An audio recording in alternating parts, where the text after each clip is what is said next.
Nettoyage, lavage, désinfection, séchage et chaulage d'un bâtiment contaminé par la diarrhée épidémique porcine et le delta coronavirus porcin. Lorsque la diarrhée épidémique porcine ou le delta coronavirus porcin fait son apparition dans un bâtiment, la quantité de virus excrété par les animaux est énorme. Elle est de 10 000 à 1 million de fois plus élevée que la quantité de virus chez les porcs infectés par la gastro-entérite transmissible, un autre coronavirus ayant des signes cliniques semblables à ces nouveaux coronavirus porcins. Par conséquent, il est nécessaire de mettre en place un très bon programme de nettoyage, de lavage, de désinfection, de séchage et de chaulage du bâtiment et des équipements afin de s'assurer que tous les virus de la DEP et du DCVP soient inactivés. Cette étape est d'autant plus importante que la quantité de virus nécessaire pour infecter un porc est extrêmement minime, soit seulement 1 milliardième de gramme de matière fécale. Pour assurer une destruction optimale des microbes, respectez rigoureusement les étapes suivantes: le nettoyage, le lavage, la désinfection, le séchage, le chaulage.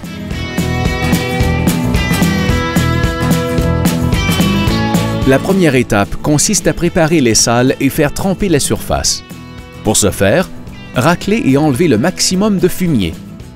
Vider le système d'alimentation et d'abreuvement. Regrouper les petits équipements dans un même endroit.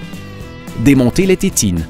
Nettoyer et désinfecter l'équipement électronique, puis couvrez-le si nécessaire, de même que les sources d'électricité. Arroser les parties en hauteur et difficiles d'accès ainsi que le fumier collé sur les planchers et les murs, puis laissez tremper. Afin de réduire la consommation d'eau et le temps de travail, laissez tremper le fumier sécher assez longtemps pour le ramollir et ainsi être en mesure de le déloger plus facilement. Pendant le trempage des surfaces, diminuez la ventilation pour conserver l'humidité. À la suite du nettoyage, la plus grande partie du fumier doit être enlevée avant de passer à l'étape suivante. Selon le design des planchers, effectuez une vidange de la préfosse ou activez les pull plugs ou systèmes à siphon avant d'évacuer le plus de lisier possible.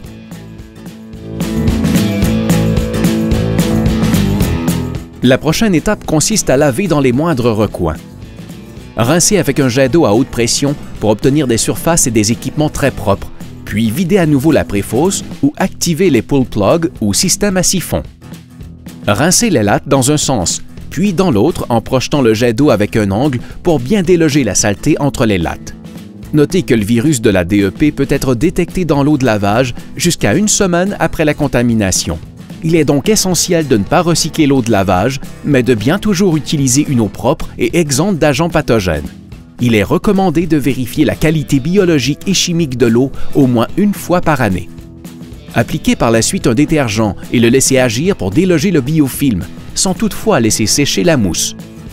Le biofilm est une mince couche invisible de microbes munie d'une enveloppe protectrice qui agit comme une armure limitant l'action des désinfectants.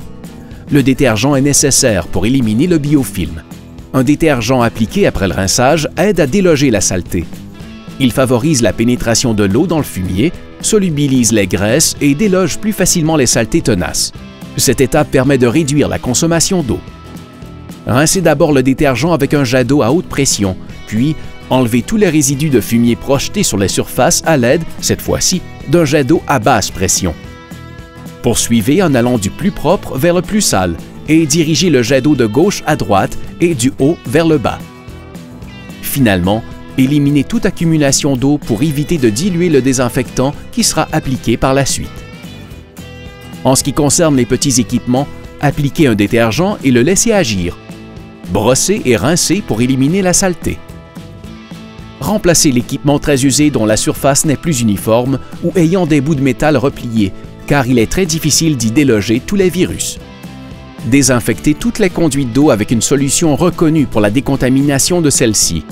Préparez la solution mère en s'assurant d'un taux de dilution et d'un volume en fonction du système ou de la méthode d'application et selon les recommandations du fabricant du produit utilisé. Injectez la solution directement dans le réservoir ou la distribuez dans la ligne d'eau à l'aide d'un proportionneur. Laissez agir pendant au moins 12 heures, vidangez et bien rincer. Vérifiez la qualité du lavage en effectuant une inspection visuelle pour détecter les résidus de fumier ou l'accumulation d'eau. L'inspection doit être réalisée par une personne n'ayant pas effectué le lavage.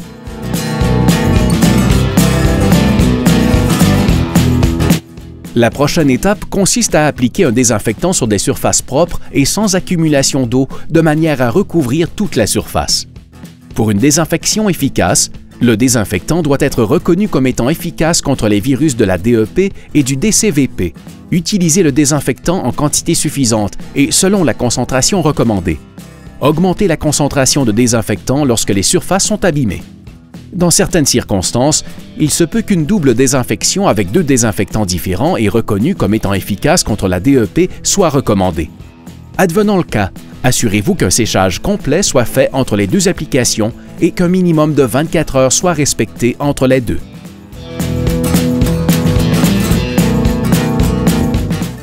La prochaine étape consiste à sécher en profondeur. Chauffer et ventiler pendant un minimum de 24 heures. Évitez de diminuer le chauffage et la ventilation tant que l'humidité dans le bâtiment ne s'est pas dissipée et que les planchers ne sont pas parfaitement secs. Séchez immédiatement après la désinfection. Dans certaines situations, il peut être recommandé de chauffer le bâtiment à de hautes températures pendant plusieurs jours.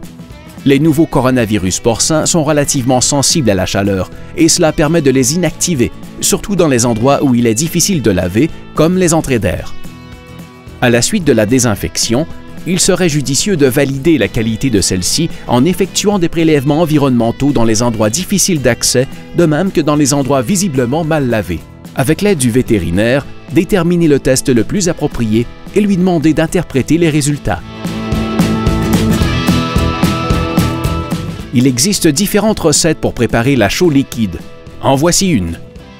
Utilisez un contenant de 440 litres dans lequel vous ajoutez une pompe submersible. Remplissez le contenant avec 200 litres d'eau et 22,7 kg de sel.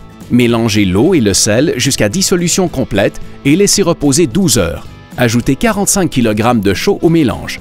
Laissez reposer pendant 2 heures et mélangez régulièrement. Le mélange ainsi obtenu aura un pH de 12. Assurez-vous que l'employé porte un équipement de protection personnelle adéquat afin d'éviter de possibles brûlures chimiques. Pulvérisez le mélange sur les murs, les planchers et l'équipement du bâtiment à l'aide d'un fusil à peinture ou tout autre instrument permettant la pulvérisation de liquide. Assurez-vous de couvrir au préalable tout ce qui ne doit pas être mouillé. Avant de procéder à l'entrée de nouveaux animaux, assurez-vous que toutes les surfaces soient sèches afin d'éviter de possibles brûlures chimiques sur la peau de ceux-ci. En conclusion, le nettoyage, le lavage, la désinfection, le séchage et le chaulage sont des étapes importantes et essentielles pour assurer l'inactivation complète des virus de la DEP et du DCVP lorsqu'un bâtiment est contaminé par ceux-ci.